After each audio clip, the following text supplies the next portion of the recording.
pledge allegiance to the flag of the United States of America and to the republic for which it stands, one nation, under God, indivisible, with liberty and justice for all.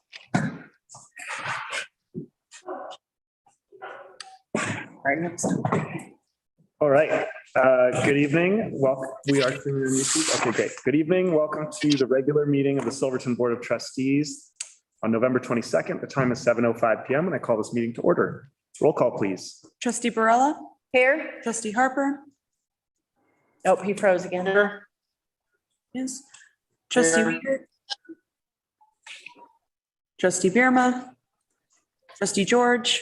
Here. Mayor Pro Tem Barney. Here. Mayor Furman. Here. All right. Do we have any staff or board revisions to this evening's agenda? No, but we were supposed to have a presentation from Deanne Gallegos on tourism trends, but she had a family emergency and requested to reschedule.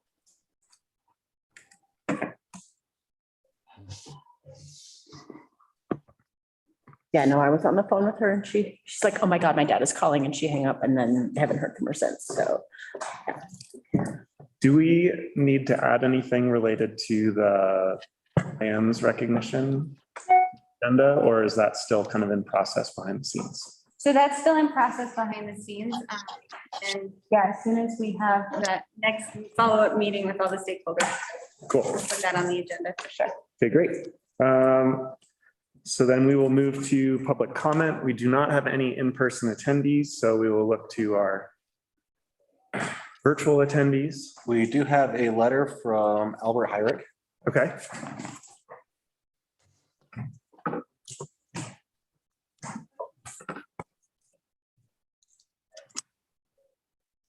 Still going to be 3-minute time limit. Yeah.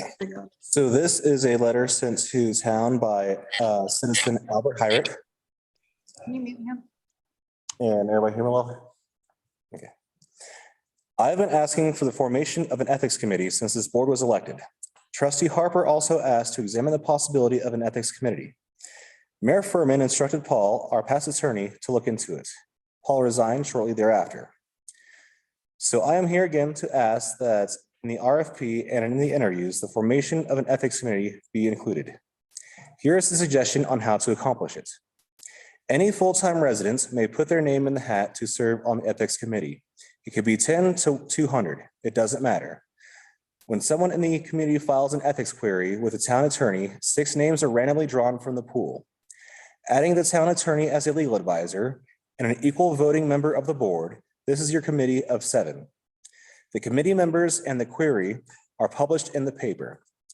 A public meeting is called of the 7 members to investigate the validity of that complaint, and then in public meeting, announce that it has been dismissed with prejudice or recommend the board take action. The benefits of this type of open format will have several positive effects. First, regain trust in local government and each other, as pure transparency in the process minimizes gossip, division, and personal agendas. Second, the board is accomplishing some good things, but a lack of trust is hampering widespread support. Third, there is no need to be concerned with the conflicts of interest, as these will become apparent in the committee meetings and to the public. Transparency is a wonderful tool in getting folks to do the right thing. Fourth, I believe it will be busy at first, but as the duplicate issues are raised, they will be dismissed, as the committee and board have already investigated a similar query and dismissed it with prejudice. Fifth, each ethics query receives a new 6 members. Queries will be handled individually and in order of receipt. Sixth, the committee only meets after a query is filed. So I will again ask that the board tonight discuss adding this responsibility to the town attorney interviews. Thank you. Albert Hyrick, Silverton, Colorado. Thank you. And I don't see any hands up on Zoom for additional public comment. So at this time, we'll close public comment. Just so that we don't waste a bunch of time, would it be possible to share what was done with respect to that public comment in a future meeting. Because as far as I know, that issue has been conclusively handled by our attorneys, and we've been instructed on how to handle ethics committees and ethics complaints. And I know that that's been shared with Mr. Hyrick, and he just didn't like the answer apparently. But perhaps we can just share what the board has been advised at the next meeting so that he can see that we're being responsive to that request. Yes. But I do want to say that part of it is because we're going into a new attorney. So he's just asking that it be, is what I understood, that it be brought up again to the new attorney versus what we've already been instructed by the outgoing attorney. Sure. So I get it. But it's not a bad idea to ask the incoming attorney. Sure. So I think that both of those things are great. So let's share publicly what we've been advised related to ethics committees. And then we might as well ask any new attorney what they recommend as well. Yes. But to clarify, I don't think we need to share like a citizen's specific suggestion as to what we should do. I don't think we take direction like that from citizens, but if our attorney wants to do that, that's fine. I think. Yeah. Cool. Cool. Put on my docket. Since I opened that up, is there anything else anyone would like to say on that topic?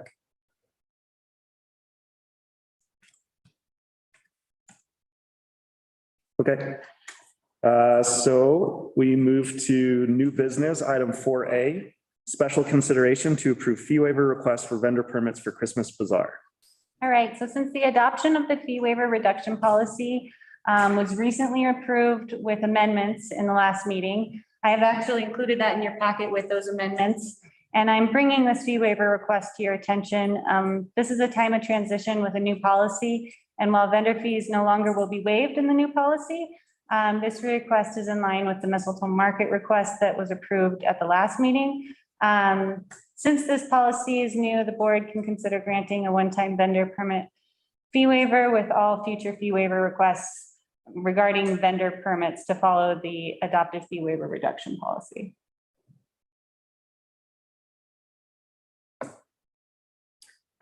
So I guess I want to say something about this. So this is exactly why I was asking in the previous meeting to the creative district, because I had asked if they had joined into one, and both of these were going to become, the Christmas Bazaar, and the Mistletoe Market is no longer the Hofla. So that's what I was trying to figure out, what exactly was happening and how many of these programs we're going to have to worry about fee waiver requests, because the letter that was included in our packet had Carrie Metzler's name on it. And this is something that Carrie had always put together. That's why I wanted the clarification from the creative district that wasn't it. They are two separate things still. So if I could clarify, the letter with Carrie Metzler's name was mislabeled in the server, and I included that in the packet incorrectly. okay. It was Silverton Creative District, Lisa Branner, Carol Wilkins, and they are two separate events from the Christmas Bazaar now. Okay, that's what I was trying to derive at the last meeting, to make sure that we weren't going to have a second one come in front of us, and now we actually do. So I'm 100% in favor for this. These are wonderful events in town. But yeah, going forward, we're going to follow the new policy period. So yeah. Molly, are you in favor of fee waivers for both? Well, we've already granted the one to Yeah. the Mistletoe Market. So, that's with why that- with that letter in there, I was asking if we were doing for everything, because they were two separate complete events. And that's why I'd asked if they merge into one, what's happening with the other one.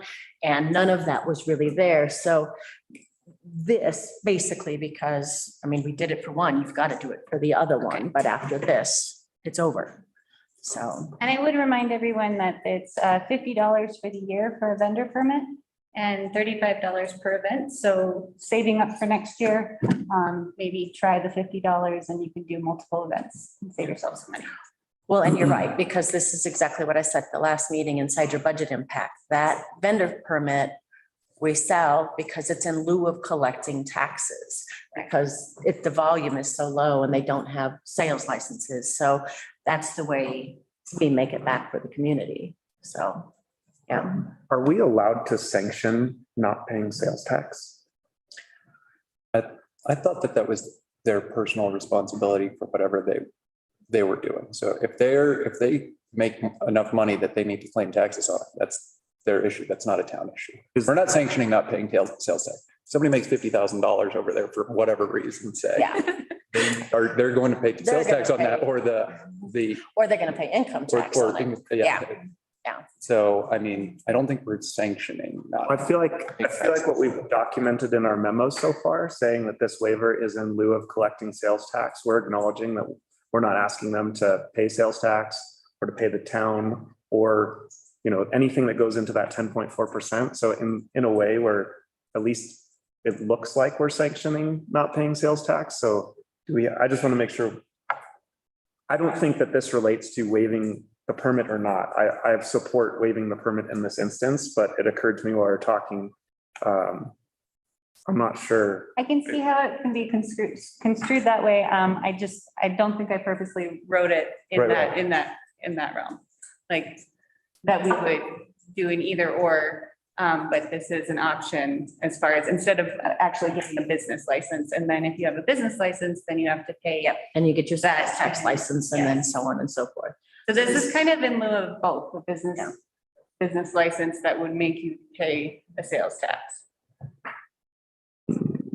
So we're allowed to sanction not getting a business license and selling things. That seems like something that's probably within the town's scope.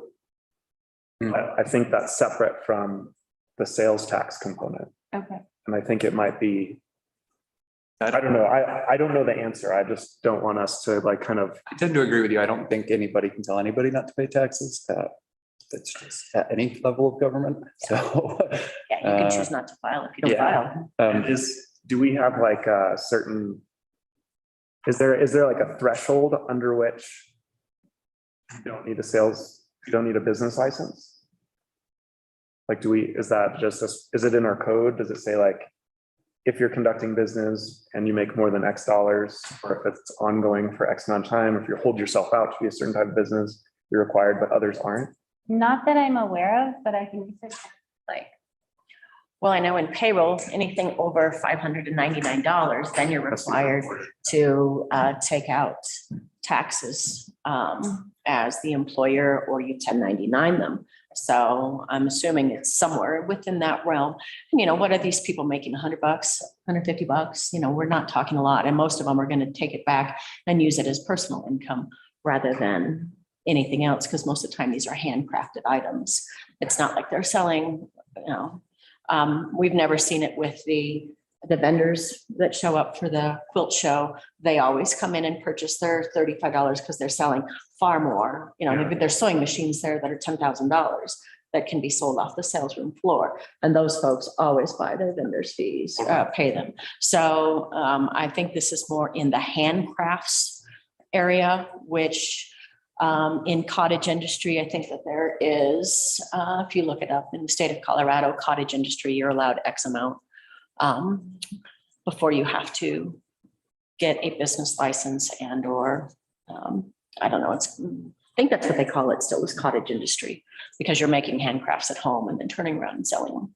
Cool. Yeah, I just think it'd be helpful to clarify at what threshold is a business license required, and when is it okay to just have this cottage industry, craft fair, farmer's market type thing, so that if someone shows up and starts selling $10,000 pieces of art from not a storefront and actually selling them or something, just hypothetically something, like someone starts a business and they say, I don't have a storefront, I'm not any different than, the vendors at the craft fair, and they just bifurcate getting a business license. It'd be helpful to just have a clear understanding of when that applies and when it doesn't. Okay. Well, when they do the Blair Street event, which we haven't done in many, many years, the creative district is talking about redoing it. You're going to have the same thing there, where every single person who sets up a storefront or a tent in there who doesn't have a storefront will technically either be paying taxes or won't, we don't know. So it's the same sort of thing, but that's why we collect the vendor's fees. So, I think this is just more of an academic curiosity. I wouldn't put it on top of anybody's list, but I'm curious. Sorry if being curious is too much. Anyway. The tax-free haven of Silverton, Colorado. That was a joke. I'm gonna start selling them. Okay. Well, cool. So, Jim, anything on the, bringing us back to this specific item, anything on the fee waiver, vendor permit fee waiver request? I think we should do it. I approve it. I think we should go with it. And this whole conversation about business licenses for what, a doily? For people that are crocheting doilies? I mean, it's a holiday bazaar, guys. We should pass this unanimously and move on to the next one. I think we will. To clarify, I'm not suggesting that people selling doilies at the craft fair need to get a business license. I'm saying we should have clarification around who needs a business license and when, general idea. So just want to clarify that because it sounds like maybe you took it a different way. But I agree and support this as well. Any other discussion before we move to, before we consider a motion? I'll make a motion to approve the vendor, waiving the vendor permit fees for the Christmas Bazaar 2021. Second. Beat you. Thank you. Roll call, please. That's the in-person advantage.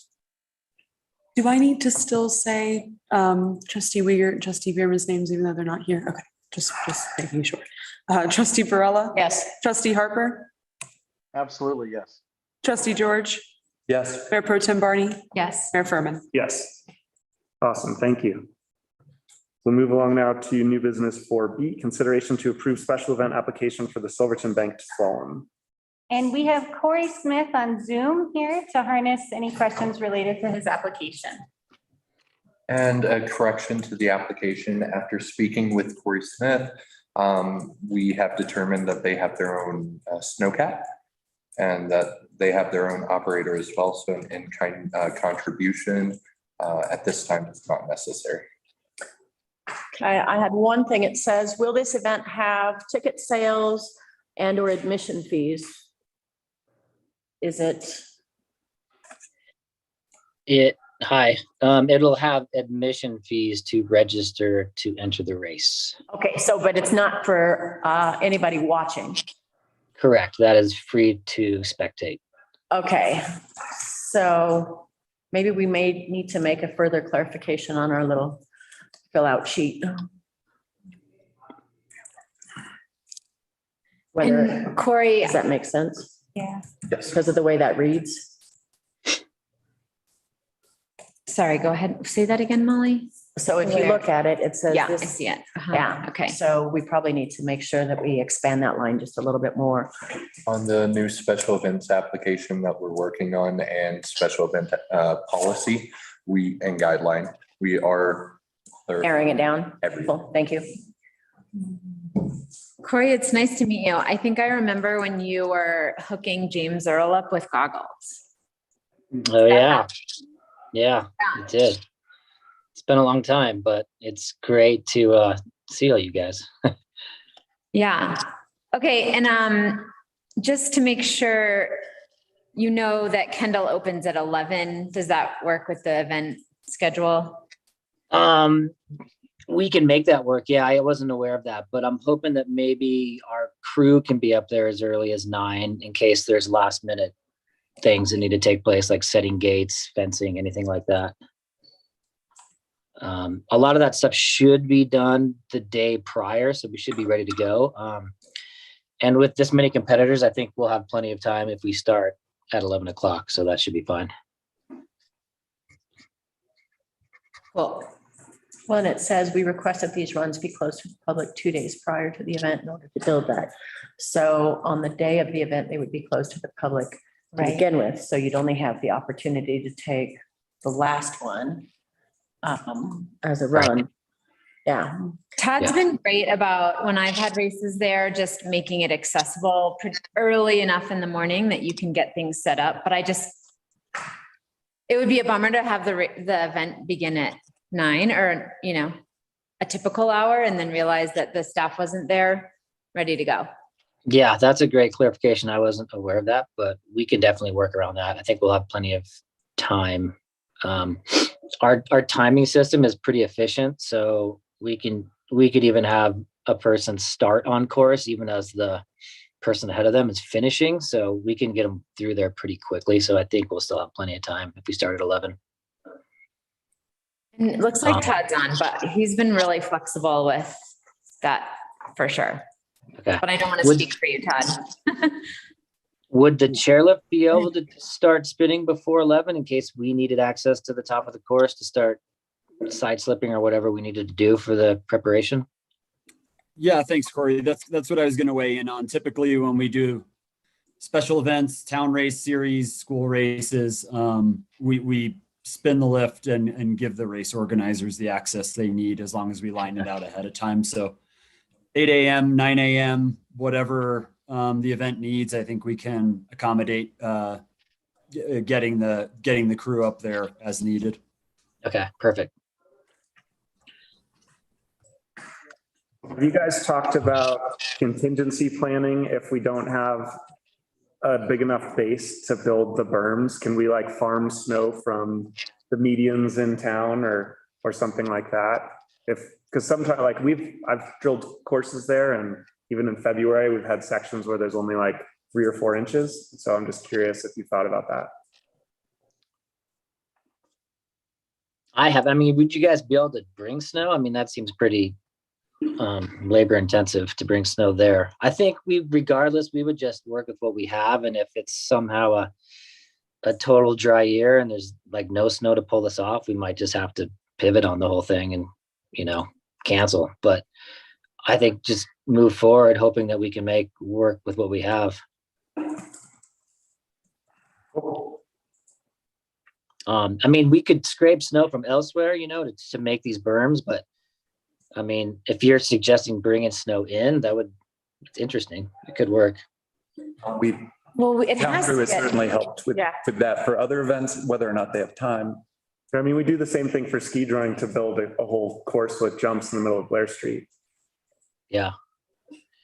Yeah, I mean, with the snow cat, even if snow was brought to the base, we could use the cat to push it into place. They'll also be used to do. Yeah, so if they clear the street. yeah, it's Also happened used to do it. before, and the snow gets transported anyway at certain times of the year out of the middle of the street and over to the river spot. So it could just get diverted and sent to Kendall. Mhm. Potentially. I can't make that decision, but it seems like. It could, I mean, the only concern I would have is just road gravel and things like that to Yeah. get into the street clearing type of snow. That would, It does. And we've actually brought it over to the school, and that's a very legitimate issue. At Yeah. school, when we've built big snow piles in the center of the playground, they're full of road stuff.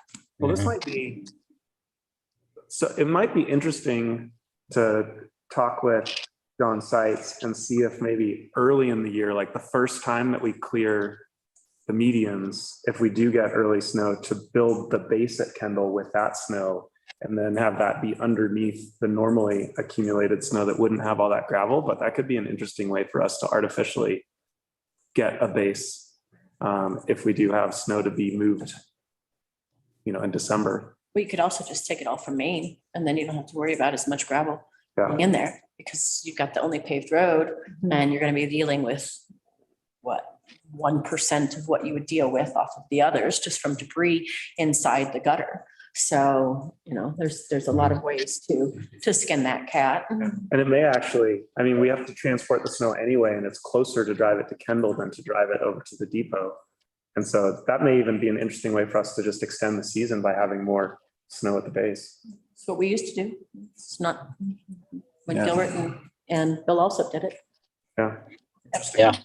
Okay, well, cool. Any other questions on or discussion related? Yeah, no, Corey, thank you for the email to my other jobs email. When I drafted that reply, I hadn't looked at your town packet, so these answered a lot of my questions, but I'll be in the office all week, and hopefully you and I can get together on the phone and we can talk about contracting EMS. We do that for a lot of folks, and we can make sure that we can help you in any way you need, because this event looks incredible and we'd really love to help with that. So yeah, really excited. Great. That's great to hear. Yeah, that was the one component we didn't really have figured out, but I was hoping that the local EMS would be able to contribute there. And just for the record, we've been doing a race similar to this here in Idaho for 10 years, as I noted in that document, but it's a pretty mellow event. I mean, yeah, accidents do happen, but I don't anticipate anything major, but it's always good to have the safety there, per your requirements. Yeah, no, absolutely. And a lot of these events, our staff will volunteer to help do it. And if it's an event like this, I'm sure we're going to have plenty of people excited to get out there and help out. So I will get in touch with you over the phone later in the week. Okay, great.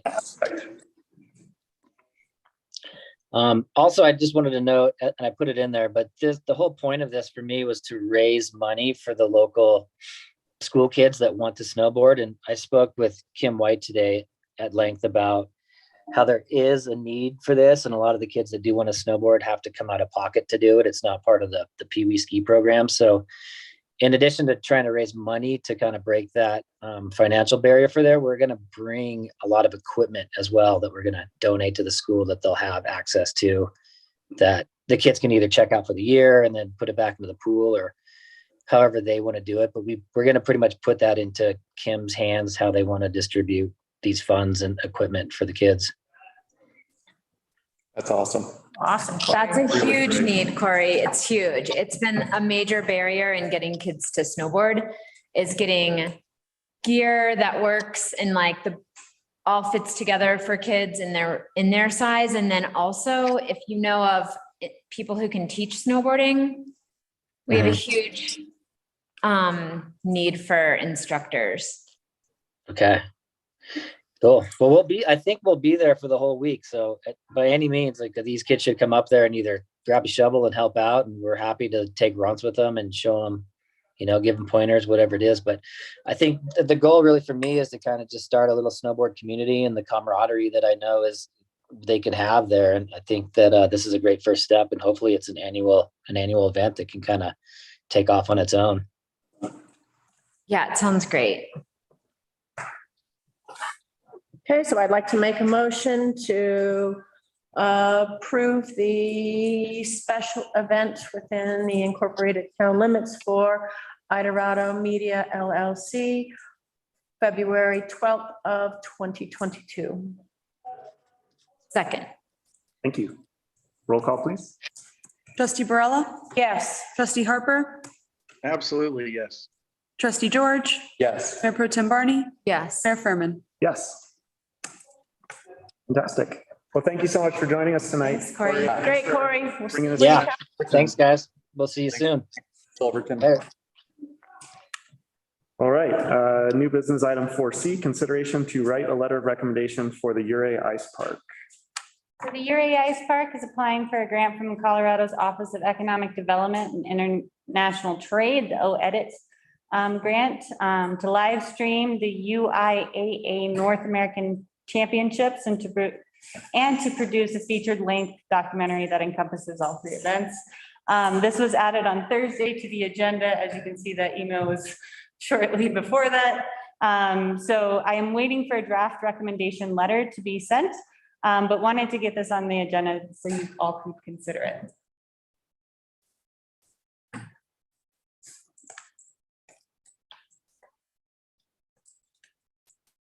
I think this is awesome. Yeah, I don't think there's. Easy. The ice park has been a great addition to the Ouray experience. And I'm sure has benefited Silverton through the winter too. Yeah. So do you actually need a motion, or do you just need approval from the board? Approval from the board. Okay, I vote yes. Yeah. Approve, Yeah. for Okay. sure. Tim raised his hand too. Cool. Wait, two Thumbs. thumbs. Two thumbs.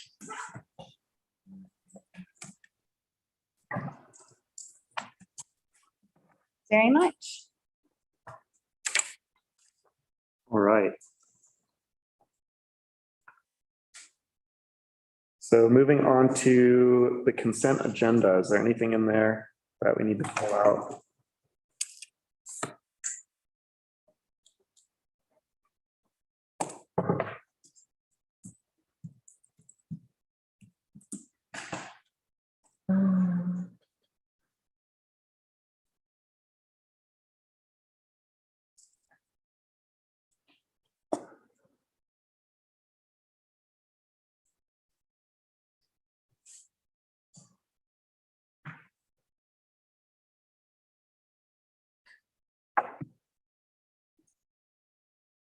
Okay, I'd like to make a motion to approve the consent agenda. Second.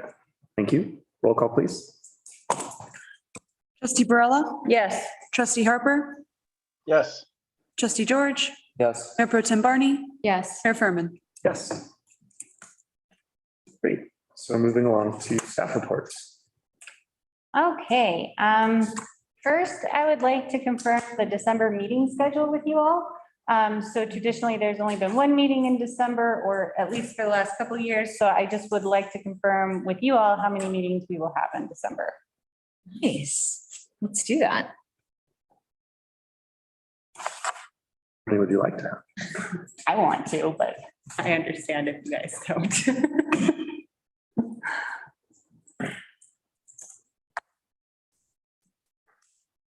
So that second or the fourth Monday in December would fall on the 27th. I would love to not have a meeting that day.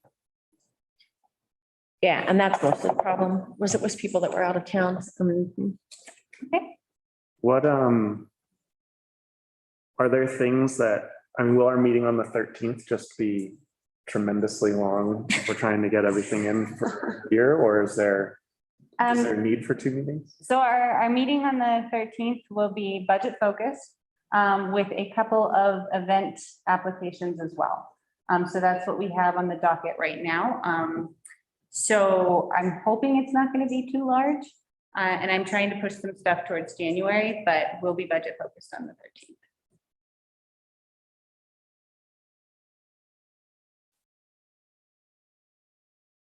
I mean, it sounds like what we'd be okay with just the meeting on the 13th, and that probably is everyone's preference as well.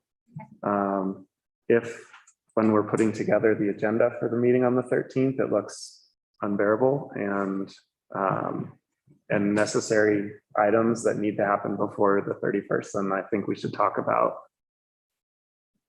whether or not we can make that happen at the 13th meeting. There could be at the 13th meeting, because we are having a hearing for the budget and then adopting it right after. There could be a possibility where we'd have to go into a special meeting, maybe the next day or afterwards, if there are a lot of public comments on the budget and to get resolved. So I just kind of wanted to throw that out there that could happen. I can live with that. So let's tentatively plan to just have the one meeting. Great. Okay. And on that note, we've received 3 applications so far for the attorney contract. And we would need to set a time to interview somewhere between the 9th and the 15th of December. And that's like we did it last time, like a daytime hours. Daytime hours. When are we going to receive All of the applications will be in on the 2nd. okay. That was their deadline. And so I had a couple of days out there, a Thursday, December 9th, a Friday, December 10th, even option on a Saturday at the 11th, or Tuesday, the 14th, or Wednesday, the 15th. Friday, the 10th is supremely better for me. I can make it work. I can't do either the 9th or 10th, 9th, the 10th, okay. but I don't know that all of us need to be at all of the interviews if it doesn't work. Tyler, how's your schedule looking? I am good for December. I'll be here all month and I'm not going anywhere for Christmas. So, So 9th or 10th. yeah, Jim, whatever it works with everybody else. Okay. Yeah. I could. do- which one, 9th or 10th? We might You have could do to. them without, you could do them without me. Either one will work for me. Okay, I'm not a lawyer. the 10th would work good for me. I can make that work. The 10th? The 10th, yeah, the 10th works for you. And the 10th works for you. Yeah, but it doesn't work for Shane. That's okay. Oh, I thought you said the 9th didn't work. I said I can't do the Either 9th or the one. 10th. Oh, okay, I don't hear very well. And you So- could do the following week if needed. I could do the 11th, 13th, 14th, 15th. Well, 13th is a regular meeting day. Yep. 14th, And we could also go up to the 17th because I think that's the next Friday.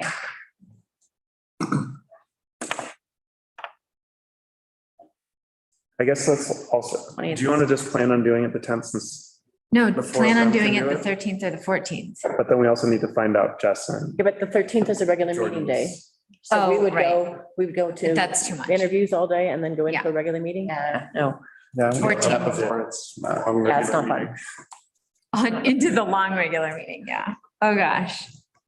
Then we need to check with Jordan and. I think Jess. I think Jordan will say the opposite. The 10th will be his harder day. What day So- do you guys start on vacation? 17th is our last day of school before we're out. Okay, so I can figure out how to make the 17th work. What about you? I'm getting out my ambulance schedule just to double check, but there's, Because then if that's your last day of 17th would work. school, would it be easier to get a sub on the last day for the two of you? Because there's less on the agenda in school, typically that last day before Yeah, break. yeah. It's a weird day to sub. You know, Yeah, but you'd be like, yay, what are we doing Yeah, today? you'd party. Crafts aren't there." Party all day. Exactly. So it'd be an easier day for you guys not to have. that day something. I would have to be, I need to approve that. And I'd we feel also need to weird. make sure that the candidates are all available Yeah. as well. So I'm Just saying now you Friday, have- the 10th or the 17th, maybe? 17th is fine too. Yeah. Or the 14th, 10th or put it in 17th. there. Okay. It's good. Yeah. All right, so I will check those with Jordan and Jess Yeah. 'cause and then get back to you all with a solidified date. Thank you for that. And then continuing on my staff reports, on November 12th, during our monthly reconciliation of accounts, the town of Silverton discovered several anomalies on their October bank account. The account was frozen when the fraudulent charges were found, and the town is in the process of obtaining new accounts. These anomalies are being investigated by the FTC, local sheriff's department, and the town's insurance provider, CIRSA. We will give a full report as soon as these investigations are complete. But I would also like to request to hold an executive session at the end of this meeting regarding our recent anomalies found in our bank account. And this executive session would be pursuant to CRS 24-64024B and 4024D for legal advice pertaining to financial matters and security and investigation of financial matters. Can you say that again real quick? Yeah, and I thought I sent it to you. Okay, so it would be CRS 24-64024, and this would be 4B and 4D, 4B and 4D. and then for legal matters. Yeah, so this is pertaining to financial, or for legal advice pertaining to financial matters and the security and investigation of financial matters.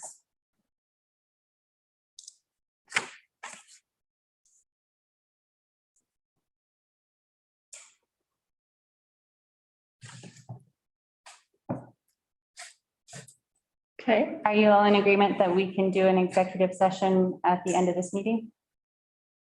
Yeah. Great, Okay, thank you. we And- need all five of us on that, right? Mhm. Super majority. Yeah. Be great. And then, so then on Tuesday, I have great news. On Tuesday, Lisa and myself represented the town in our CHAPA grant site visit. with Williford Housing Consultants. It was a 6-hour-long meeting going over preliminary design, code standards, and future annexation, as well as the build out of the two ends of the donuts. And then a multifamily right next to the current multifamily unit there. And then on the other side of the donut as well. So it was very exciting. We hashed out a lot of details, and we should have a draft proposal in January to share with the trustees.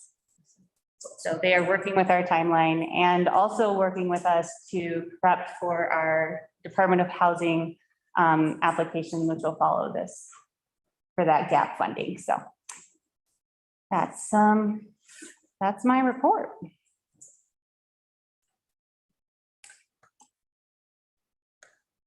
Awesome. Any trustee comments or questions to any of the staff reports? Just Todd, but he did, I swear to God, he put it in here, so I cannot stand this thing. He put in his report about the RMPP land, and he had asked if there was something, and then he included it, but I don't know where it went. So I do have that on continued business, the RNP. Okay, so we'll just do it then. All right, because it was in his staff report. Very good.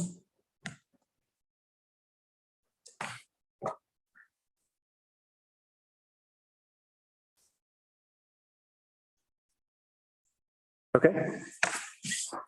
Fantastic. Moving along to committee reports. First one we have is Ordinance and Personnel Committee. Since that was mostly employee handbook, do you want to do the summary?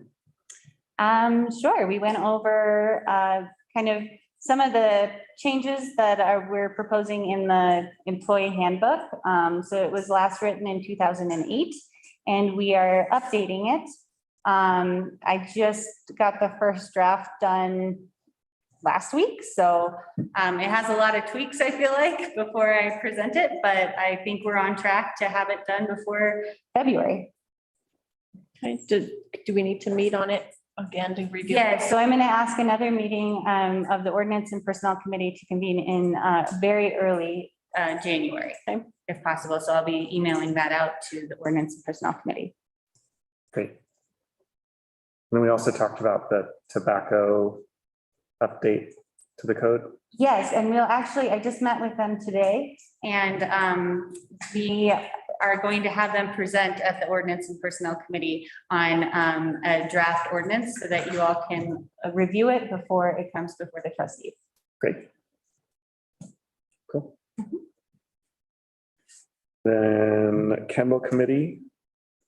Kendall Committee met with the trustees last week and gave an overview of the committee's work, and then I think kind of we'll step back a bit as the town trustees take that master planning process under our wing. And I heard general agreement on the idea that we support master planning at Kendall Rec, and we'll want to try and find the right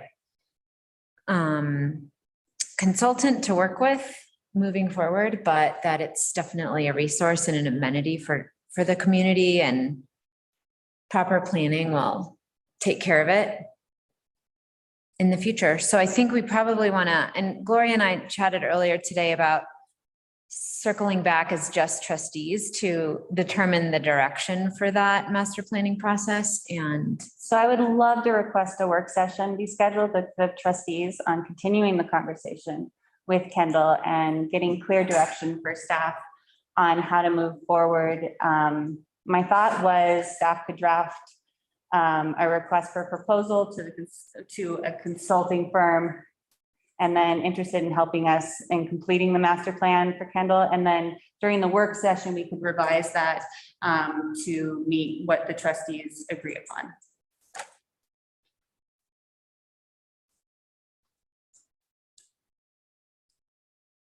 Okay, are we looking for dates for that now? Because we have a hard deadline on the first one for March. So we need a date. sooner rather than later would be great to get that on the schedule. So everybody's available on Thursday, right? Are we talking the first week of January or are we talking into December?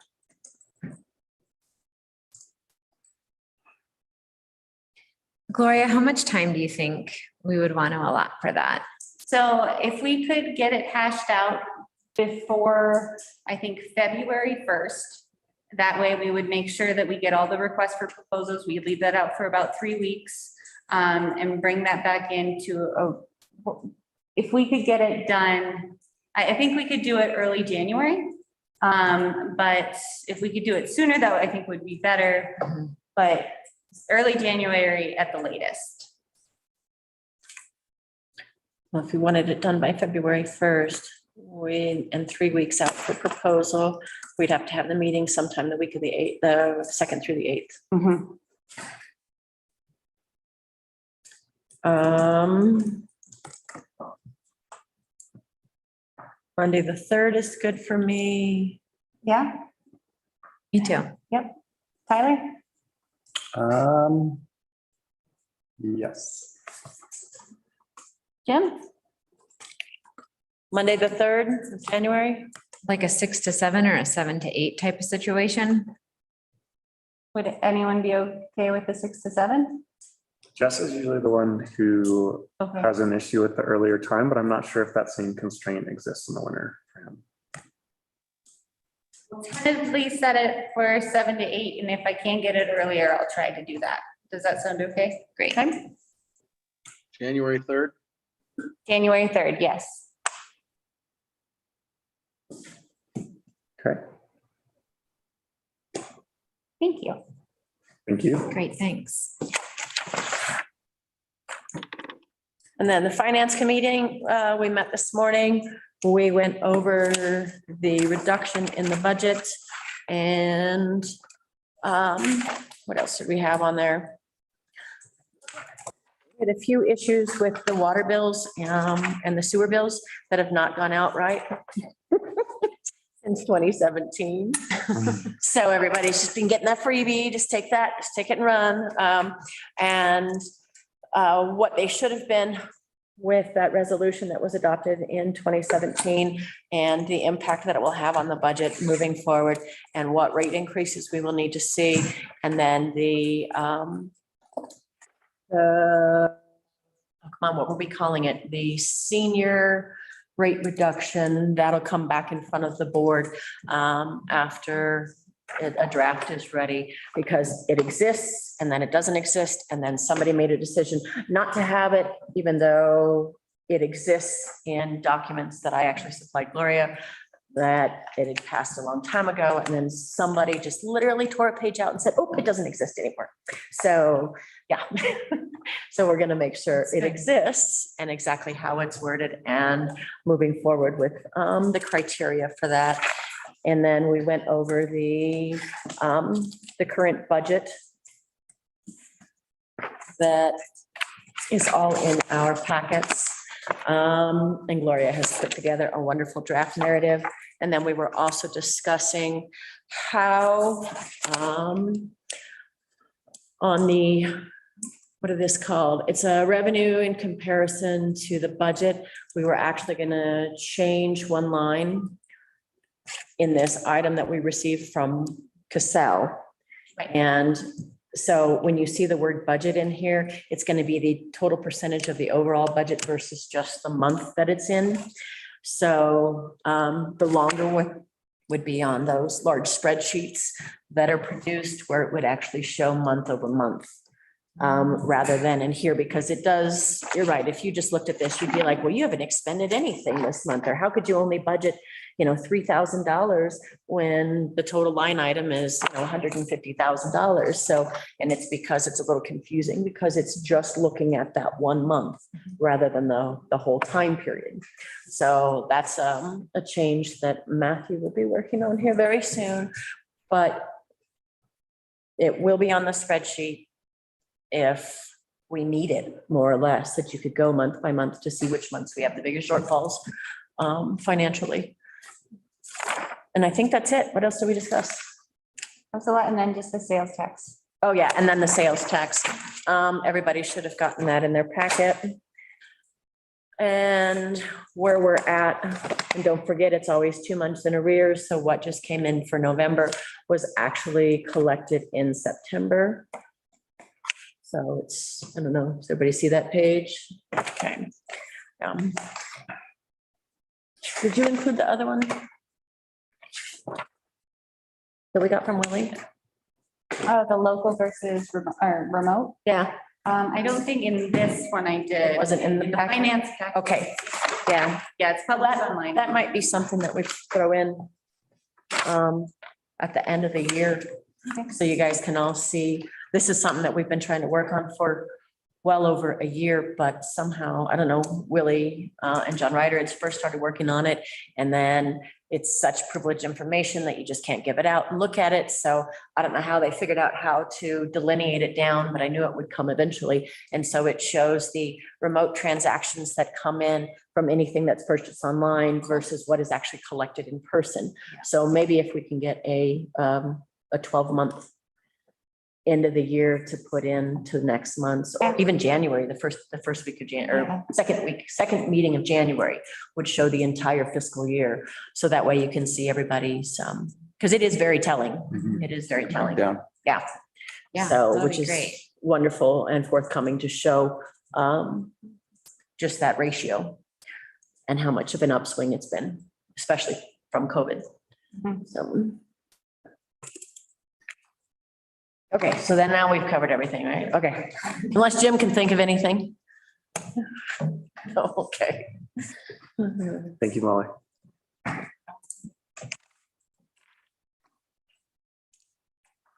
All right, awesome. Moving along to trustee reports. Anything to report? All right, moving on to continued business. Number 9A, ski touring fund request continued. So this is a continuation of our conversation last meeting on the request of additional $5,000 to the ski touring contract for 2022, bringing their total ask to $10,000. You all asked for a deliverable from the last funding request, which was a documentary that was sent to you all. And now we are here to continue that conversation. Unfortunately, John Oakes had a personal obligation and was not able to be here tonight. Todd Bove is here to answer general operations questions, but recuses himself from discussing financials as his role on the board member for ski touring and a staff member for town could be perceived as conflict. Thank you. Mhm. So immediately following the meeting, I had a long discussion with Pete Meisel, and I've talked to Mr. Harper about this. And Pete said he'd be willing to jump in to help with the resigning of Karen.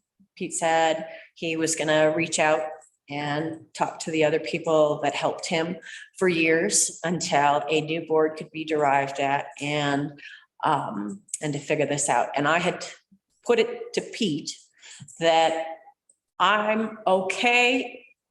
It gives me confidence, 100% confidence if Pete's going to step back up. And I'm okay with the allocation of more as long as it is 100%, none of it, no dollar is spent on the film. It's got to go strictly to the event and that's it. So, and I don't know, Pete said, however, the town wants to do it, do it. If it holds true, not saying that it does, but somewhere in here, Mr. John Oakes had said that they had received $10,000 from the county. Come on, what's it called? The tourism fund. And so that can only be utilized for marketing. Okay. So if that is the case, and they did receive that, if they need to finish that film and do whatever they've got to do, that's what marketing dollars are for, is to finishing the film.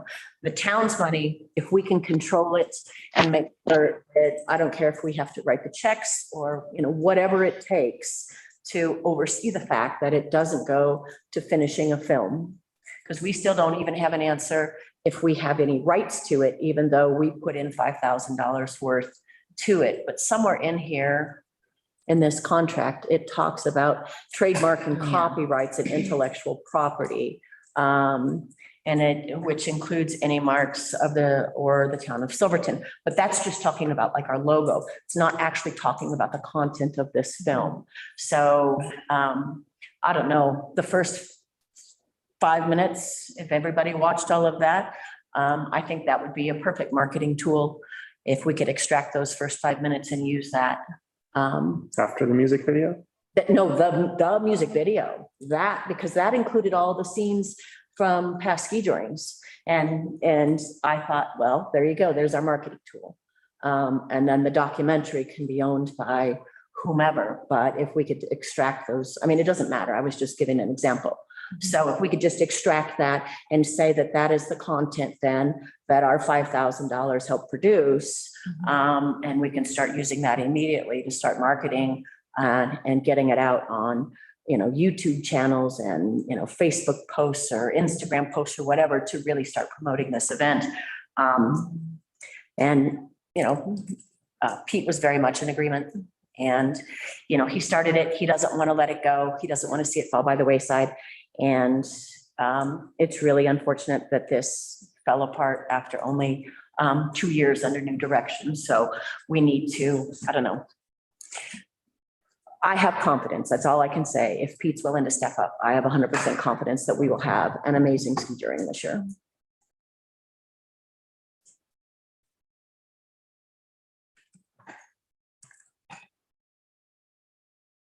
Anything from Todd or Jim? Do we know if the request for the additional 5,000 related to the film at all, or was it just a general, we need 5,000 more for the event? Well, in the conversation, he alluded to the fact that They wanted to needed more finish the money. film, yeah. Yeah, and so So do they even need the 5,000 if we say that we're not gonna cover any more costs related to the film? Good question. The answer is yes. That's a short answer. Okay.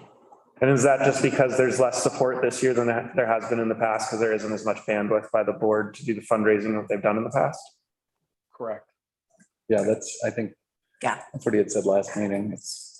They hadn't gotten the donations, but at the same time, was the same effort put out to get the donations also. So and I think I understand that's it's a lot of work, Yeah. but And I think that's where some of it fell apart, was the door to door in the middle of summertime, talking to everybody, most of the time.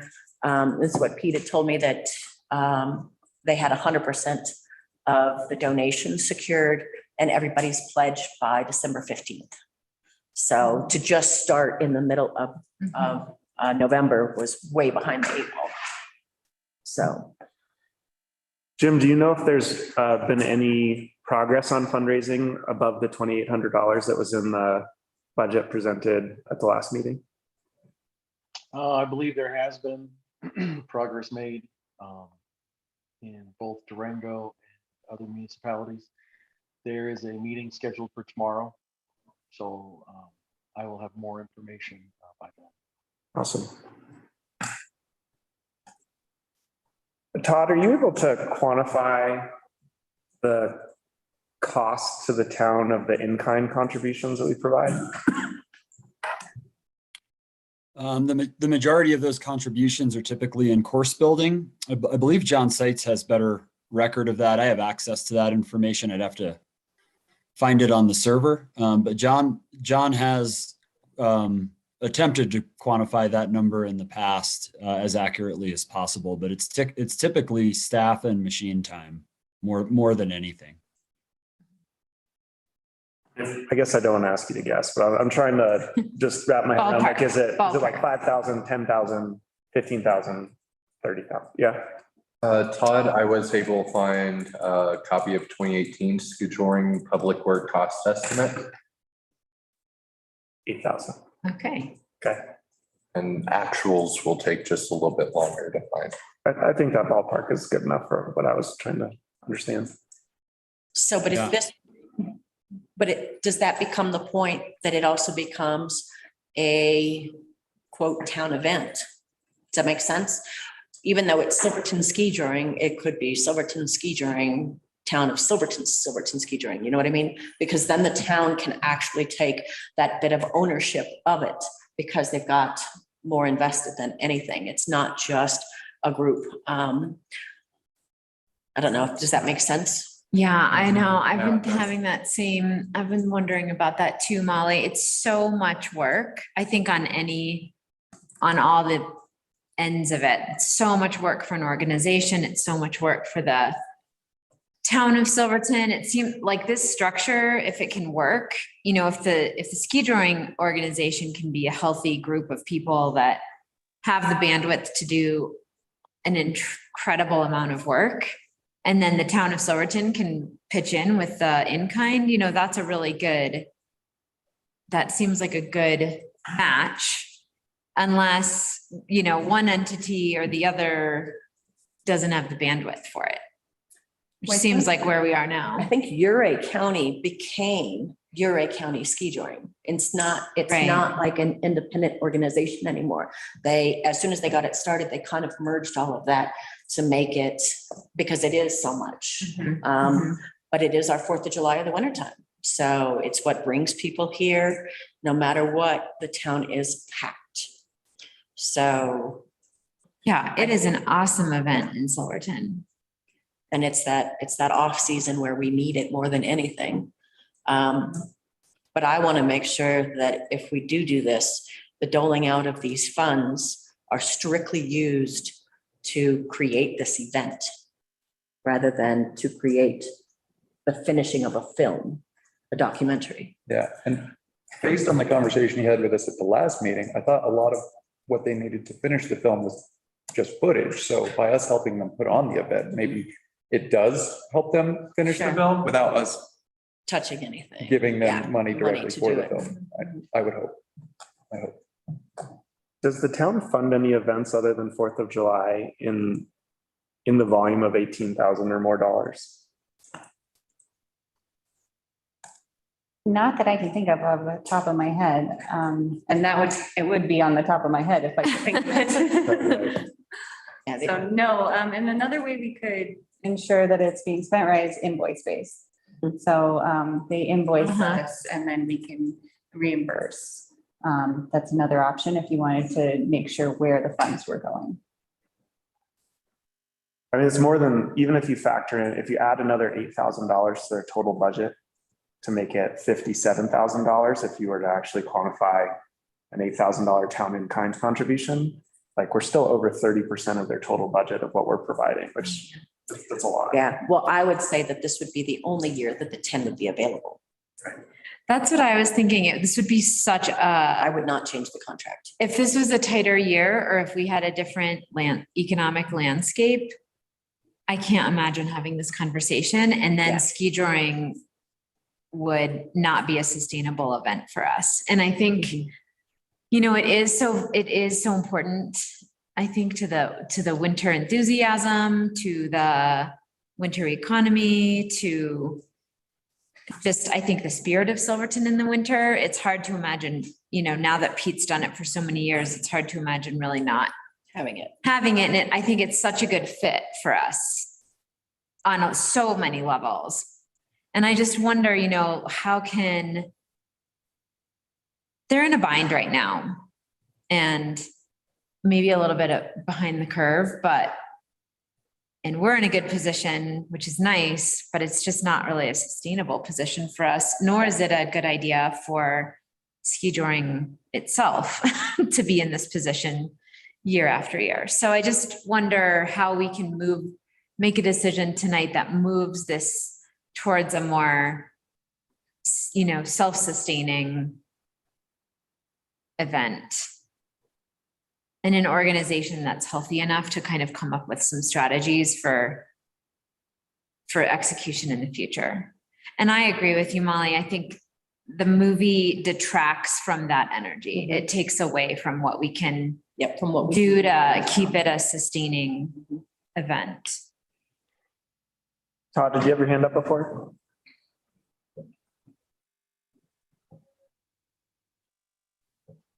I did. I was just gonna see, I think Trustee Barella asked the question I was just going to seek clarification on if it was for just 2022 or if it was a modification to the contract, but it sounds like that was already being discussed. The only thing I would really add is I think it's the intention here was really to the most difficult part about ski joring is the fundraising historically. And it typically always seems down to the wire, and it seems like ski joring annually around this time of year typically comes to the town seeking a life jacket. So it really is, the fundraising is the hardest part of it. And the operational stuff, we have a really great team with John Oakes and Karen, and really excited to hear that Pete has an interest in coming back. And as far as tracking financials, I think the goal here was to fund the actual event, at least was my understanding. Jim could probably weigh in on it too. But I don't foresee the additional funds going to the documentary. And I think I can't speak on behalf of the ski joring board without speaking with them tomorrow at the meeting, but I think that they would be more than happy to account for those, the additional funds and provide whatever detail the board wanted to show that it was going directly to the event. Because that's really where the funding is needed currently. So you said that it seems like this time of year, this is always sort of the case. So have we, as this board, before I was here for my tenure, given them an additional, monies? They haven't. Okay. Not that I'm aware of. At least, well, I mean, not last year, not the year before. I don't think. I meant that more in the sense of it's a scramble. I'm sure Trustee Barella and Trustee Harper remember 3 years ago, we had about 6 people sitting in a room trying to fundraise weeks before the event, a month before the event, trying to get it all together. And thankfully, among that group of people, we were able to get it together. I think I meant that more in the sense of it is always stressful, and it is always down to the wire because it requires a significant amount of fundraising in addition to all these great people's volunteer time. And it's a very large event to be volunteer run and volunteer fundraised. Yeah. But let's put it into context that the biggest majority of what has to happen is the purse at the end. And that's where the actual cash that's raised is so important, because we sat there for we were there for about an hour and a half, and we raised over $11,000. I mean, we were knocking it out, and that was just for the purse. Mm-hmm. So everything else is more of the behind the scenes stuff about making sure the banners are printed and all that kind of stuff. And it was, so I guess that's more of the push at the end of the wire, is to make sure that the purse is there, because the bigger the purse is, the more participants you have and the quality of your participants go up. So, yeah. I'd like to just reframe the discussion a little bit, because I also want to talk about something similar but different. So I think we obviously all support and want to see ski joring succeed. So I think the conversation isn't so much like, are we going to make a decision that's going to negatively impact ski joring or not? It's if this 5,000 helps ski joring succeed, it seems like we're going to go that way. But I think we should have a slightly larger conversation as well about how we can ensure that ski joring succeeds, somewhat independent of this capital request. So one concern that I have is I've been hearing, and maybe, I'm seeing this through the lens of off season, but I've been hearing about a lot of businesses that have recently sold that will not be open this winter. And I'm curious about the town's capacity to support a large event like a 4th of July in the winter. If, Ben Elbow sold and is closed, Brown Bear sold and is closed. I don't know what other businesses are even going to be open. Is there something we could also do to like do a big internal community promotion, say like, come back from Arizona for the summer or for that weekend, and like, let's get all of town open that weekend? Is that something we can also throw the town's weight behind? You can, but you've got to look at the individual structures of the businesses that are closed. The one that we did truly lose was the was the brown bear, right? So everything else, like Natalia's, they have no heat. You can't do it at the Shady. The pipes have been freezing. That's the reason that they had a problem during the last winter. So you've got to look at the actual individual businesses, whether or not it's even a feasible thing for them to come back, because the blue building on the corner of the lemon Old tree, handlebars. well, the old handlebars, we call it the lemon tree. That building absolutely has no heat either. So like Katie, I think she's tried to open before, but people walk in there and they're just freezing. So yeah, you can, and you can, encourage everybody. But the biggest thing always was, where do people stay? And it was the hotels that just sell out almost instantly. And, when it's guaranteed year over year, those people would immediately book their reservations for the following President's Day weekend, that weekend while they were standing there, to make sure that they could come up. And so the loss of the brown bear as far as food, but the Bent didn't open anyway in the wintertime, but we did lose those rooms unless Rick decides to open them this winter. So, we know that the Triangle, the Prospector, and the Hostel will be open. The lights were all on today. I don't know. So, but that's a good conversation to have. I don't know, Nathan, you've got the list of the new owners purchasing a business license, right? Or That's no longer myself. oh, that's right. Sorry, that'd be Molly. Yeah. So that's something that we could reach out and make sure that they're, open and taking reservations and that kind of thing. Because it is about the tax dollars at the end of it, because that's the big push, is the tax dollars for the community, to make sure that they kind of equal out what we're giving. Yeah. Yeah. So I guess, whatever the town can do, I think, to promote that weekend internally, I think is almost as important as the external marketing, so that we know that we have capacity to see a return on it, to make sure that it's vibrant, that people don't show up and have a bad experience, never come back Right. again. I believe in Pete, so that gives me confidence to lean in favor of supporting the capital request.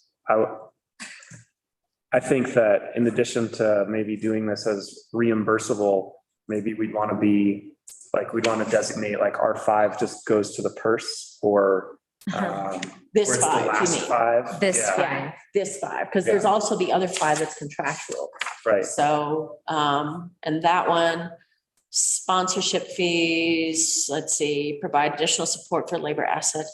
So this one doesn't actually clarify what it goes to as far as the sponsorship fee, paying for the 5,000 within the existing contract. Not that it actually needs to, but if we look at the payment schedule, this one said event or documentary.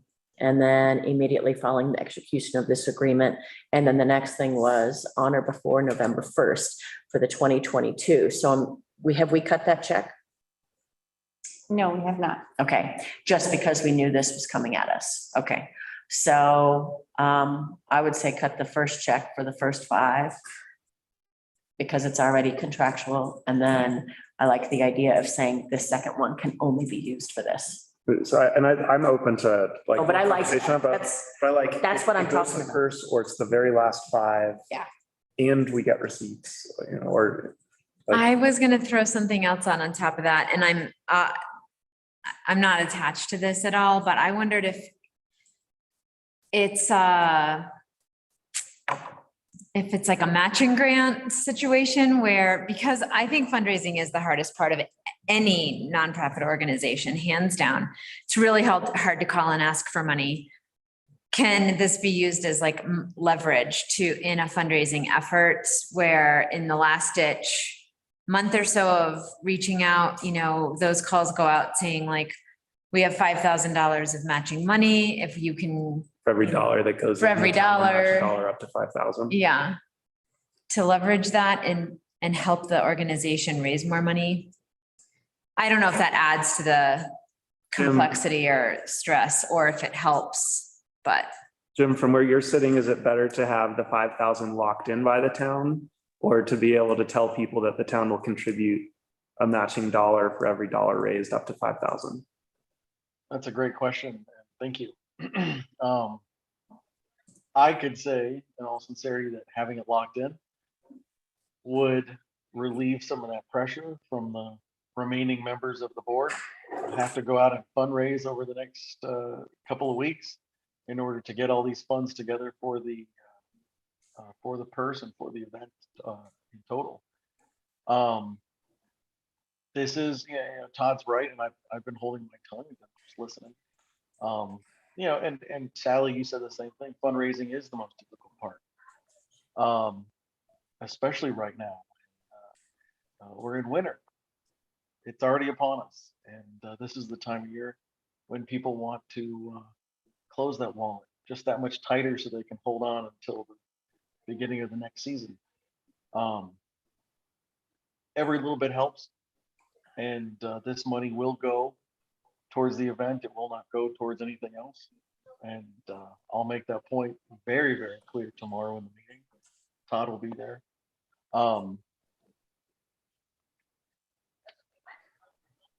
In the fundraising aspect, I know I will personally, when I make the phone calls that I make, regardless, I'm going to say that the town of Silverton has kicked in 5,000 because I think that's the right thing to do. Moreover, Silverton Ski Touring is Silverton. It is the showcase of Silverton. And what a unique event to bring everyone together in the month of February. So I'm going to use the town of Silverton with the 5,000. And I would also like to request that it is solidified and not just put out there. I would like to have that so that we know that it's already there. Does that answer your question? Yeah, thank you. And at your meeting tomorrow, are you guys going to try to get new board members on board, or is that just a discussion going forward? Because this is a larger event than 3 people. It's kind of like you and I stuck on the 4th of July Association. That's all that's left. It is. It's been rough. The last remaining members, and Todd, you're a member at large. Todd, you're a member of the 4th of July Association too, from the town. Todd's been drafted. It's not even a nomination process. It's drafted. I was drafted. I volunteered to help, and then all of a sudden, now I find myself a part of the apparatus. This is an event that I know personally I want to save it because I think it is about our heritage, and it's one of these things that we need to hold on to. We need to foster it and love it and watch it grow in years to come. So what time is anything the town of Silverton can do? I know that myself and the rest of the board will be very grateful. So what time is your meeting if anybody is interested in joining your board? Volunteering, because I've had 2 people directly ask me. I believe it's at 11. 11 Is that tomorrow. right, Jim? Zoom. Oh, Zoom. Is there But a code? But I would be happy to forward a link to anybody who's interested in potentially joining the board. And just to echo what Jim said, and add a little bit, if I'm reading things correctly, it sounds like the board wants accountability for the funds. I think we can absolutely accommodate that and do it on an invoice basis. I don't foresee that being an issue. I'd be happy to bring up the idea of, town branding tomorrow. I don't think we've seen a lot of reluctance to that idea in the past. I would just, again, want the consensus of the board. I don't independently make decisions, but I do think that the town has enough vested interest in the event and financial, skin in the game that it's more than reasonable to ask for that kind of branding or at least the very top tier branding level that we offer. to all the sponsors. So I would encourage the board, if they do make a motion, to include that language, because without speaking for the entirety of the board, I think all of that can be relatively easily accommodated.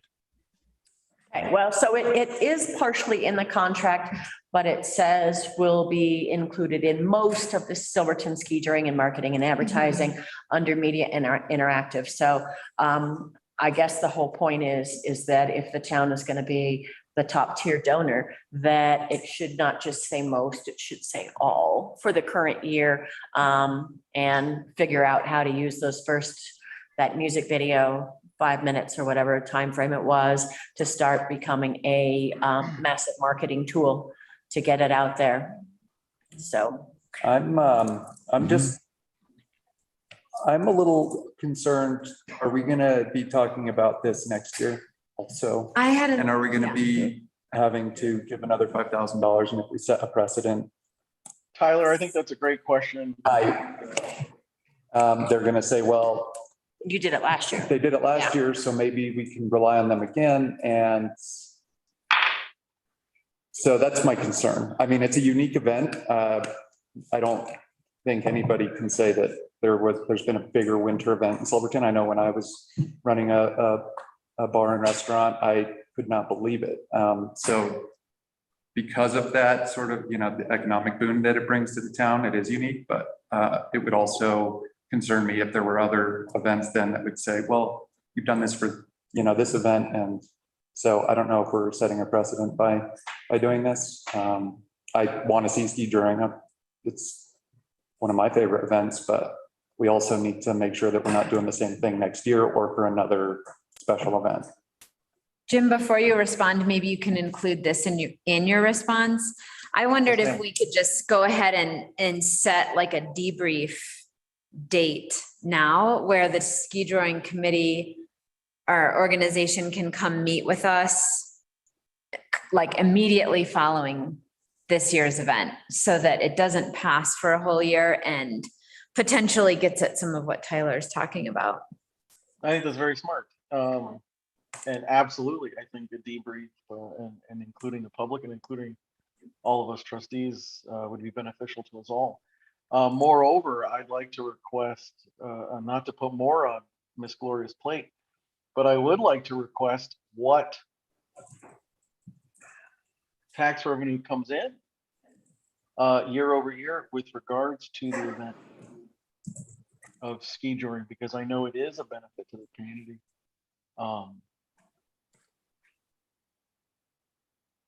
And I think that is something we can look at, and we can, using Shane's words, we can quantify that.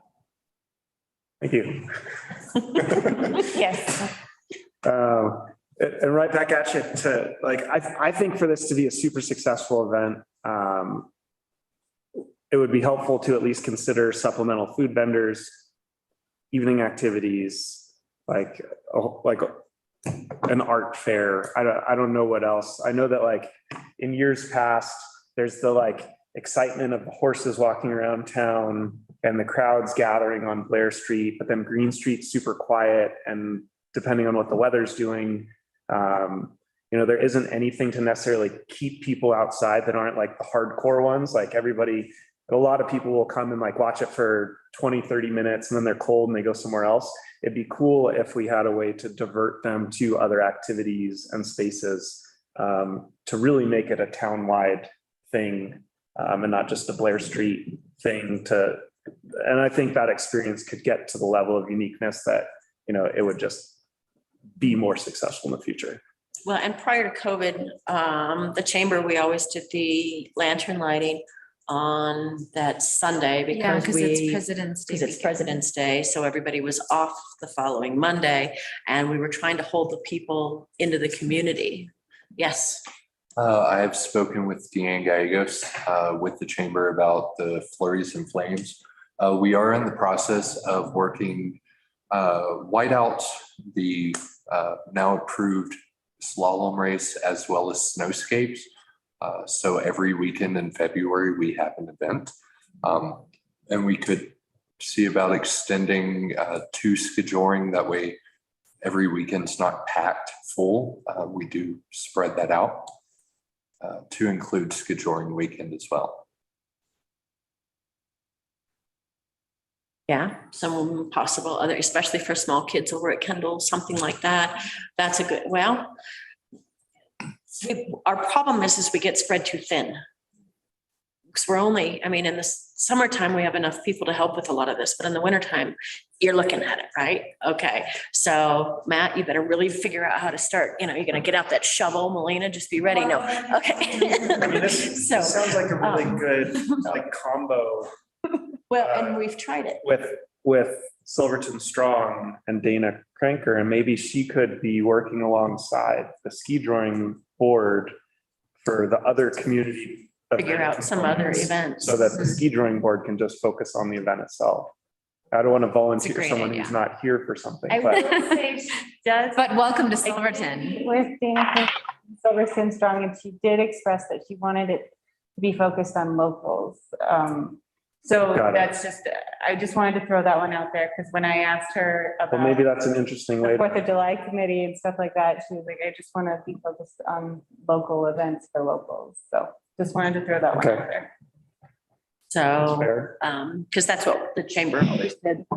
So,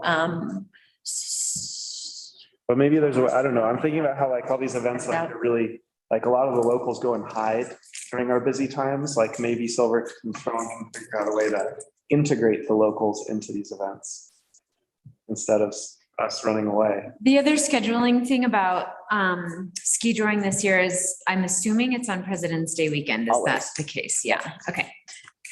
That's no longer a 4-day weekend for school. So Silverton school families will be here.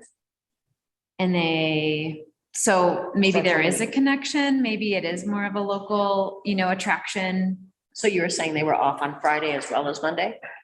Yeah, so Where traditionally we'd until only been this off year, we've on Monday. Okay. traditionally been off Friday and Monday. Okay. So some families just miss ski drawing altogether because they take a little winter whatever, but this year I would imagine that we'll have a lot of families in town for this. Well, and for some of them, it'll be their first one because we've got a lot of new people that have moved Yeah. here. And So they don't we know what didn't it have it is. really last year for COVID, so yeah. Okay, so Make then that argument with her. So I feel the need to be a slight Debbie Downer here, even though we're going to end in a positive outcome. But I came into this really reticent to consider the extra 5,000 because I was really disappointed in what I feel like was a bait and switch of what we were told we were paying for with the film and what we got. I think the middle 20 minutes that show ski drawing are interesting, but it's lacking storyline. I don't see how filming an event this year with crowds helps that at all. The things that I took issue with and what we got. I'm not sure there's a way to utilize that positively. I feel like that $5,000 is just gone. But this conversation, and that's how I feel about that. But regardless of that, this conversation has given me confidence in the direction we're going with this funding request and ski drawing this year, that even though I feel like we've been burned in what our money was spent on last year, it sounds like if we just focus on the event, I would be supportive of this funding request, and with Pete in charge and the board, putting effort into growing itself. Maybe newspaper ads starting this Thursday about membership in the board and other things like that. I mean, I don't even know, but I'm coming to a positive conclusion, but I did want to say publicly that I felt like we kind of lost $5,000.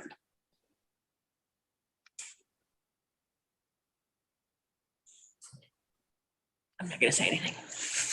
I'd say with Pete and some momentum behind the event, with maybe not a total loss on the $5,000, if we can get a short promotional clip out of that and then market the heck out of it, and sort of a regrouping, debriefing time where we interface with the organization and sort of plan better for the coming years. And because of the situation we're in financially as a town, I'd support the $5,000. Okay, so let's make a list of what our contingencies are on this $5,000 so that we can put them. up Oh, together. and having the $5,000 go towards the event this year. Yeah, which I thought had already been kind of said. So we said, I mean, do we want to just say that this 5,000 has to go to a specific budget line item, or do we just want receipts? Or do we want to reimburse for specific? Okay, so are we asking for the 10,000 or are we only asking for because one is contractual? One we've already agreed to. One we've already agreed to because it's in a contract and it does last until 2023 unless we have to go to force majeure in case something else can't be fulfilled. Yeah, So, I'm suggesting that we just keep the Just contract as this, it is. okay. We talk about the extra $5,000. $5,000. What contingencies are we placing on the approval of this extra $5,000? Actually getting funded. I like your idea of saying it is strictly 100% purse. And it cannot be utilized for anything else. Is it contingent Because- on Pete officially stepping into this role? Well, Pete's not officially stepping in. He said he will do everything and bring on his old team. That was his words. He said he will help and bring on his old team just to make this year happen because he doesn't want it to go away. That doesn't mean that he won't help in the future. Well, I don't mean forever. I just mean for this year. For this year, we've got Pete. We've got Pete for this year. He gave me his word. And So if we say that it's for the purse, we also don't need to write the check until like the week before. that's right. And that gives us time to hold on to So it. if something But happens- we can also use it as a fundraising tool. And they can, they can say, well, the town is in for 5,000 on the purse. Can I count, can I count on you to, what do you need for the purse? Is it, I don't even remember what it was. 10,000. 10,000, 15,000, 25,000, whatever the number is, we can say, the town, started and funded the purse. So we just need it to grow. So to keep it as simple as possible, do we just want to say we're good to fund the 5,000? We will commit to funding the 5,000 to be used for the purse, and we will write the check a week before ski drawing if Yeah. everything is happening. And that if for some reason ski drawing looks like it's falling apart, then we won't write that check. Yeah, I like that because In some legal contract. totally legal. I heard it. I said it. It's done. Okay. Okay. All right. And then if the board meets tomorrow and wants to request some, modification to that because it's just doesn't work for some reason, let us know and we can talk about it at the next meeting. Does that sound good, Jim? So does someone want to make a motion to approve the additional $5,000 request by the town to ski drawing to be used specifically for the purse and to have the check only written shortly before the event, as long as the event is happening? So moved. Second. It's being recorded. Yeah, just go back and read or listen to that again, because I don't know if we can I don't know if we can recreate that if we had to. I'm gonna listen to it again. All right, Zero legalese. trustee Varela, Yes. trustee Harper, Recuse. We get a second. fair enough. Trustee George, Yes. Mayor Pro Tem Barney, Yes. Mayor Furman. Yes. Okay. So Todd, if you would send me that Zoom link. You have my cell phone? I know we do. Yeah, send it to me because I know of two individuals in the community that I will even lend them my iPad to join the meeting because they really want to be involved. Yeah. We don't have like a media marketing role at the moment, but is there a way that the town can, without putting anybody like spreading someone too thin, further support media blasts or Town of Silverton Facebook page blasts? I think that's a really good job for our new events guy. We do. Okay. Yeah. We have that capacity. And then does it help ski drawing if the town partners with ski drawing on newspaper placements? Do we get free newspaper placements on things or no? We don't get free newspaper. Or maybe ski drawing should ask about the town because maybe they would get free placements. They are Yeah, registered maybe 501c3. The newspaper can do that as an in-kind donation. But which newspaper? Who are we targeting? Any newspaper. I Doesn't think matter. initially it's our newspaper for board. Oh, for board members. Oh, I thought you were talking about, because you said The media and event. marketing. Right. So I thought you were talking about the event. I don't know, I think a really good Facebook blast would, or an Instagram blast or whatever usage would really spread the word really quickly. Cool. Anything else on ski touring? All right, RNPP memo. As requested, we are providing bi-monthly updates on the RNPP.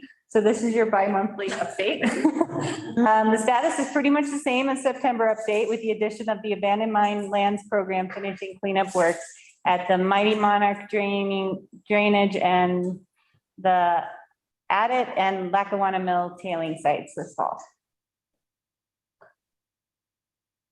Can't I find it now? It's page 90. Okay. So that's what I was really trying to, because as soon as that the Nora request goes in, it's more of a reality at that point. So work will begin. Because we were told in 19 and then COVID happened that sometime at the end of 2020, we would be in the realm of the Nora action being taken, which is the Department of Interior, if I'm remembering that correctly, that it has to go through the Department of Interior for the notice of realty action. It's just a step of their process. So yeah, so we're still waiting on a timeline for that to take place. And this is informational. It's not something that you need to vote on or give staff direction. It's just following up on a promise I made. Nice work. Well, the lease expires in 2025, so we need to make sure before that date, in the glacial process of government, it gets done, because if not, then we have to renew the lease. Yeah. All right.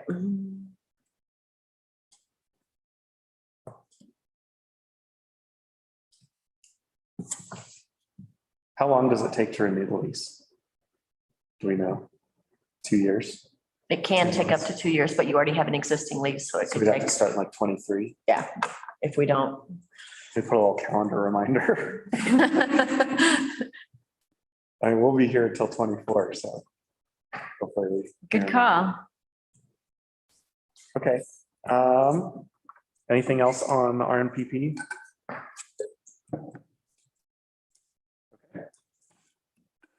2022 draft budget public hearing notice.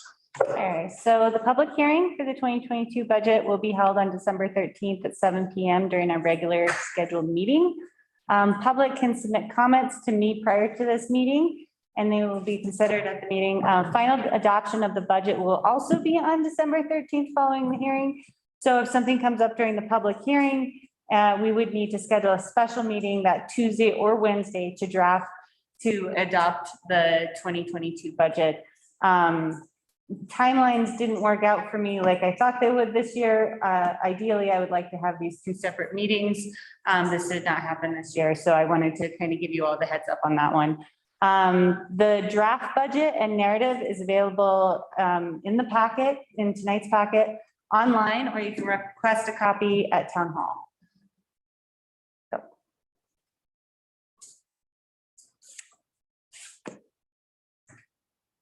Great. Anything else? Awesome. All right, so we will move to this evening's closing public comment. We do not have any in-person audience members, so if you're on Zoom and you would like to make a public comment, please click the raise hand button. Trustee email. Seeing none, we will close public comment, and the time is 8:44 PM, and I hereby adjourn this meeting. Thank you all. We'll see you on December 13th, if not sooner. Oh, yeah, you gotta end that and come back. Happy Thanksgiving, everybody. Happy Thanksgiving. Happy Thanksgiving. Actually, I'm sorry. Oh, wait, don't leave. Executive session. Everybody else has to go. Executive session. Yes. So please, although for those of you who are watching in the public, the only thing we will do following our executive session is officially adjourn the meeting. So I rescind adjourning the meeting. Apologies for that. But we will ask everyone from the public to voluntarily leave meeting so that we can consider entering executive session. And while you're doing that, we can go ahead and consider the motion to enter executive session. That would be an executive session pursuant to, so I would entertain a motion to enter executive session pursuant to CRS 246402-4B and 246402-4D for purposes of legal advice pertaining to financial matters and security and investigations pertaining to, oh, I screwed that up. Financial matters, yeah. Legal advice pertaining to financial matters, security, and investigation of financial matters. So moved. Second. Roll call, please. Trustee Barella? Yes. Trustee Harper? Yes. Trustee George? Yes. Mayor Pro Tem Barney? Yes. Mayor Furman? Yes. Okay, Are we, yeah, at this time, we'll wait for the last few public members to exit the meeting. We'll stop the YouTube stream. We'll stop this recording, start a new recording, lock the meeting, and then begin executive session. So if everyone would like to take a quick 2-minute break, we'll just wait for the last few people to exit the meeting. And sorry about that snafu. I was